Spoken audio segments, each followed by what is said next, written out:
Okay, so the first thing, the first sentence, the church is heavenly focused. Let's talk about the church's heavenly focus. Um, if we go to the book of Matthew and you read chapters 5, 6, and 7, they contain the Sermon on the Mount.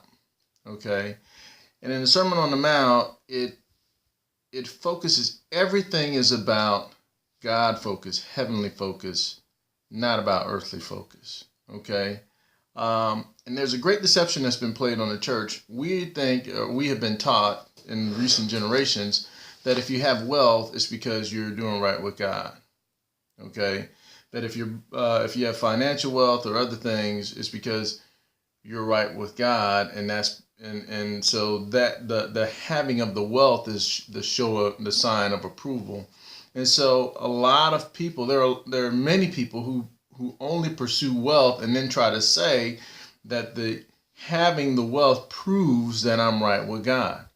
Well, let's see what God has to say about that. Okay, so we're going to do this real fast. So let's go to now inside of this chapter, 5, 6, and 7, we're going to focus on chapter 6, verse 19 through 20 and verse 24. Okay, so Matthew chapter 6, verse 19 through 20. Okay, lay not up for yourselves treasures upon earth, where moth and rust doth corrupt, and where thieves break through and steal. Or, in the NIV it says, lay not up treasure for yourself where moth and rust corrupt, or thieves break in and steal. Okay, but lay up for yourselves treasures in heaven, where neither moth nor rust doth corrupt, and where thieves do not break through nor steal. And in verse 24, no man can serve two masters, for either he will hate the one and love the other, or else he will hold to the one and despise the other.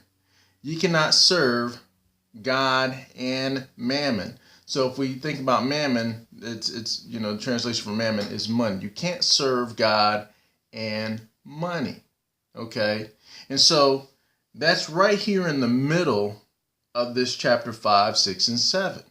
Okay, but then when you look at all of the things that are mentioned, or many of the things that are mentioned in here, like it starts with the Beatitudes, blessed are the poor in spirit, for theirs is the kingdom of heaven, those who mourn, and all these different things that are the opposite of what we would think of as wealth and prosperity.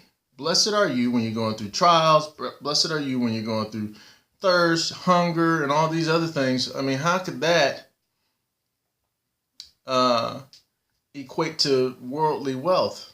Okay, it's when you go through these things for God. When you go through these things, when you're willing to lose anything or everything in order to serve God. So how would you do that if you are earthly focused? You can't do that if you're earthly focused. See, you have to be heavenly focused in order to manifest the Beatitudes. But then you've got the trials of life. You got possessions, you've got relationships, you've got righteousness, anger, possessions. You've got prayer and fasting. You've got commitments. You've got pressures, anxiety, and stress. You've got judging and hypocrisy, forgiveness, and do you go through the straight gate, which is following the Lord completely closely, or do you go through the wide gate, which is the world, doing things the worldly way? And then you've got false prophets and the wolves. I mean, there's so much in here, and right in the middle it says you can't serve God and money, and then it also says right before that, which I read, lay not up for yourselves treasure on earth, where moth and rust corrupt, and where thieves break in and steal.